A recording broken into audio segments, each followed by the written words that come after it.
사회의 기본 구조는 가정입니다. 그런데 동양의 가부장제가 무너져 가는 데다 서양의 개인주의 확산은 세계를 이기주의 사회로 만들었습니다. 남들에 대한 배려심이 없고 자기와 자파밖에 모르는 적개심 때문에 무질서와 혼란과 분쟁을 야기하는 이기주의 사회는 눌려 살던 사람들의 보복 심리와 개인주의가 무분별하게 혼합된 결과입니다. 게다가 배금주의는 이기주의의 병폐를 더욱 심화시켜 주고 있습니다. 그 증거로 부모가 피눈물을 뿌리면서 찾아 헤매게 만드는 자녀들의 가출의 급증과 가족의 불행은 아랑곳 없는 자신만의 쾌락만을 위한 음란과 자녀나 늙은 부모를 버리거나 죽이는 죄악을 들 수 있습니다. 하나님께서는 자녀들아 모든 일에 부모에게 순종하라 라고 명하셨습니다. 순종하라의 헬라어 휘파크에테는 존경심을 가지고 삼가 청종하라는 뜻입니다. 매사에 부모를 존경하며 삼가 청종하는 것은 하나님께서 인류의 마음에 새겨주신 자연법입니다. 사회가 안정되는 길은 사회의 기본 구조인 가정의 자녀가 나 길러주는 부모의 권위를 인정하고 존경하는 마음으로 청종하는 것입니다. 하나님의 말씀을 따르는 것인 부모에 대한 순종의 기본은 공손히 받들어 섬기는 것입니다. 이러한 부모 공경은 주님 안에서 하나님을 기쁘시게 하는 것이고 부모를 기쁘게 하는 것입니다. 또한 하나님의 말씀대로 부모에게 순종하여 부모를 주님 안에서 기쁘게 하는 자녀의 기쁨도 되는 것입니다. 이 자녀의 도리를 하는 기쁨 말고도 효행에 따르는 하나님의 복을 받는 기쁨도 있습니다. 에베소 6장 2절 이하를 보면 내 아버지와 어머니를 공경하라. 이것이 약속 있는 첫 계명이니 이는 내가 잘 되고 땅에서 장수하리라 라고 했습니다. 공경하라의 헬라어 티마에데 칼비는 사랑과 존경을 나타내기 위한 모든 책임 이행을 총칭하는 것이다 라고 주석했습니다. 자녀가 부모를 사랑하고 존경하는 마음으로 자녀의 책임을 다하면 잘 되고 장수하는 복을 받아 누리는 기쁨이 있습니다. 부모를 기쁘고 즐겁게 하는 공경은 크게 세 가지입니다. 첫째, 물질적인 공경입니다. 적지 않은 청년들이 부모의 노후 대책은 국가가 책임져야 한다고 주장하는 통계를 보았습니다.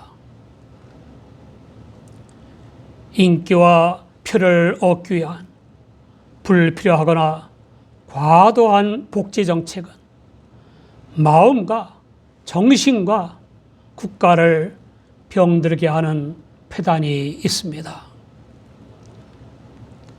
어쨌든 자녀의 도리는 해야 하는 것입니다. 물질적인 공경은 노후 대책이 안 되는 부모에게만 해당되는 것이 아닙니다. 또 능력 여부와 상관없이 일자리가 없어서 부모의 경제적인 도움을 받는 자녀라고 해서 물질적인 부모 공경을 안 해도 되는 것은 아닙니다. 마음이 중요하지 물질은 중요하지 않다고 생각하면 안 됩니다.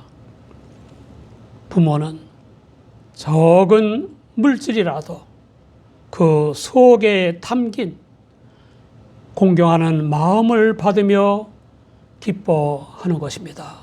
20여 년 전 6남매를 두는 어느 장로님이 막내 아들에게 사업 자금으로 1억 원을 주었습니다.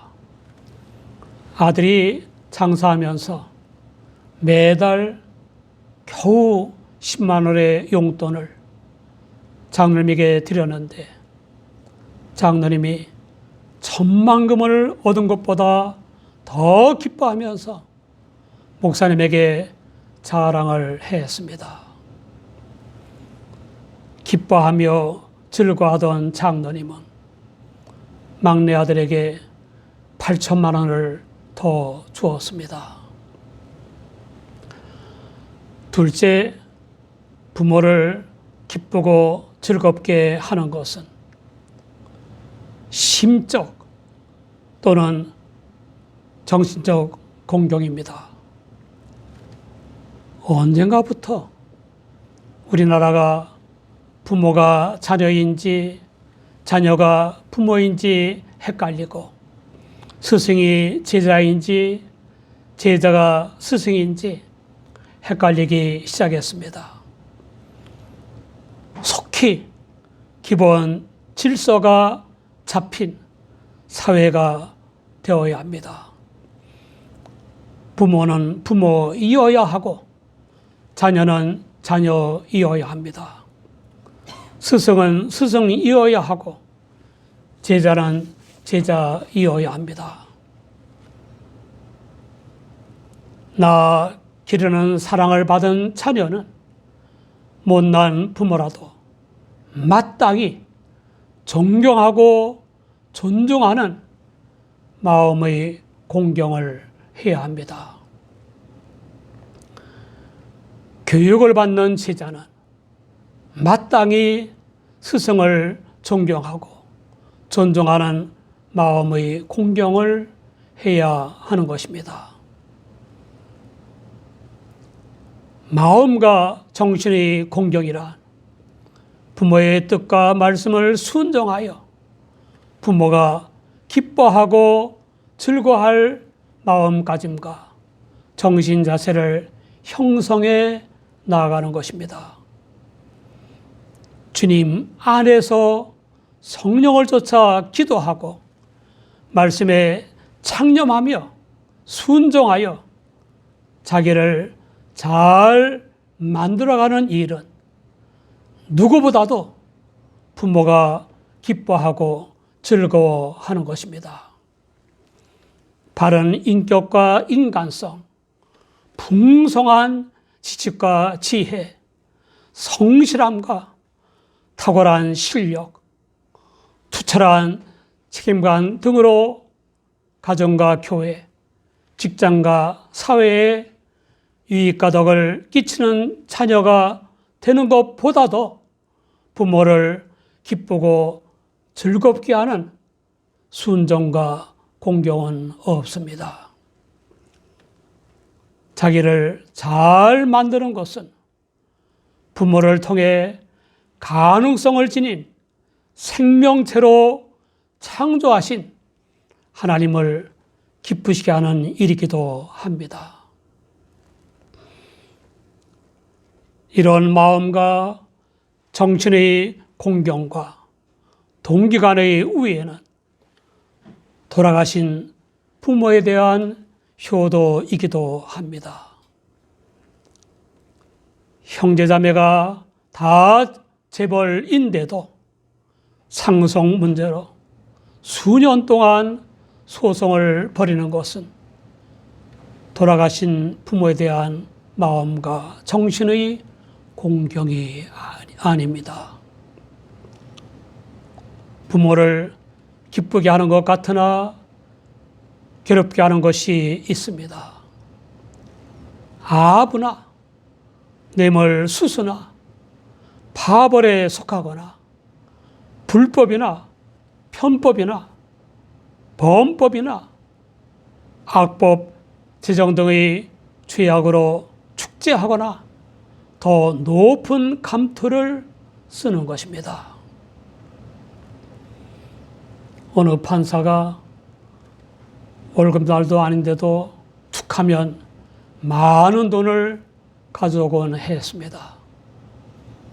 얼마간 멋모르고 기뻐하던 권사인 어머니가 뭔가 깨닫고 단호하게 충고했습니다.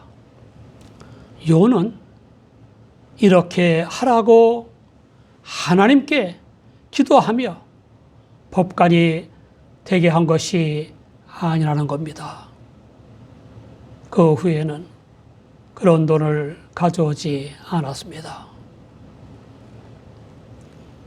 부당한 방법을 써서라도 돈을 더 많이 벌고 더 출세하기를 바라고 달성되면 기뻐하고 즐거워하는 부모와 자녀는 심은 대로 거두게 하시는 하나님의 진노를 쌓는 죄악이라는 사실을 알아야 합니다. 셋째, 부모를 기쁘고 즐겁게 하는 것은 영적인 공경입니다. 물질로나 마음과 정신으로 잘 공경해도 부모를 위해 기도하지 않고 복음에 합당하게 공경하지 못했다면 효도를 다했다고 할 수 없습니다. 부모에게 영생의 주님을 믿어 죄 사함을 받게 하고 성령을 쫓아 살게 하고 영생을 얻게 하는 것은 매우 값진 공경입니다. 살아갈 날이 얼마 안 남은 부모가 끝까지 믿음을 지키고 천국에 가도록 공경해야 합니다.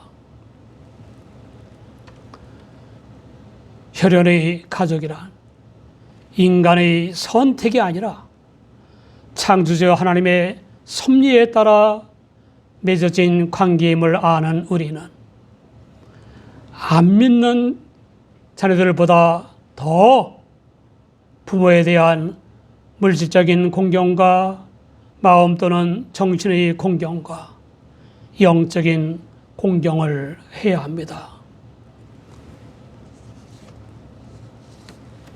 성경 곳곳에 부모를 순종하고 공경하라는 말씀이 나옵니다. 디모데는 조상의 뜻을 따라 잘 순종하여 훌륭한 신앙 인격과 열정적인 믿음을 갖춰서 조상의 큰 기쁨이 되었고 또한 영의 아버지인 바울 사도의 기쁨이 되었습니다. 평가란 어떤 인격, 어떤 능력의 소유자의 평가냐가 중요한 것입니다. 영생 구원과 복음의 정신문화라는 점에서 가장 획기적인 업적을 남긴 바울 사도가 디모데를 평가한 것이 디모데후서 1장 3절 이하입니다.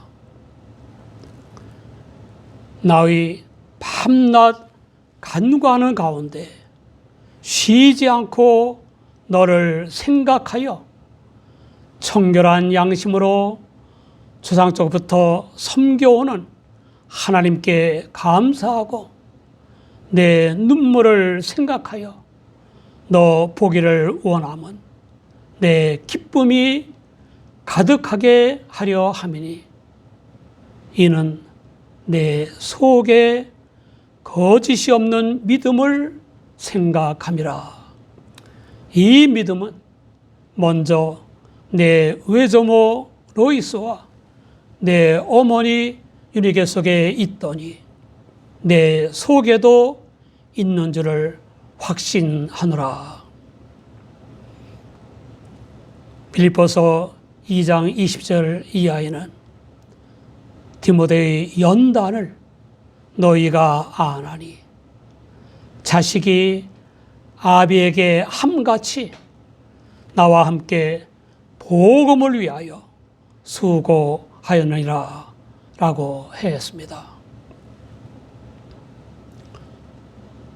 디모데는 조상 공경은 물론 바울 사도를 가족에 대한 아버지의 권한이 절대적인 부권 제도 하위 아버지처럼 공경했고 함께 영생 구원의 복음을 위해 충성함으로써 하나님을 잘 섬겼습니다. 사랑하는 여러분, 사람들은 사랑과 도움을 받은 사람이 은혜를 잊어버리면 매우 섭섭해 하면서도 부모의 사랑과 은혜는 잊어버리지 않습니까? 우리 믿는 사람들은 세상 풍조를 본받지 말고 주님 안에서 부모를 공경하여 기쁘고 즐겁게 해야 합니다. 부모를 존중하고 존경하는 마음으로 물질의 섬김과 마음 또는 정신의 섬김과 영적인 섬김을 다해 부모를 기쁘고 즐겁게 해야 합니다. 이와 같은 공경도 부모를 기쁘게 하는 것이지만 그보다는 마음과 정신의 성장을 잘하고 기도와 말씀과 순종으로 영적 성장을 잘해서 하나님께 영광을 돌리고 가정과 교회, 직장과 사회, 국가와 인류에 유익과 덕을 끼치는 것이 부모를 더 잘 순종하는 공경이고 더 기쁘고 즐겁게 하는 것입니다.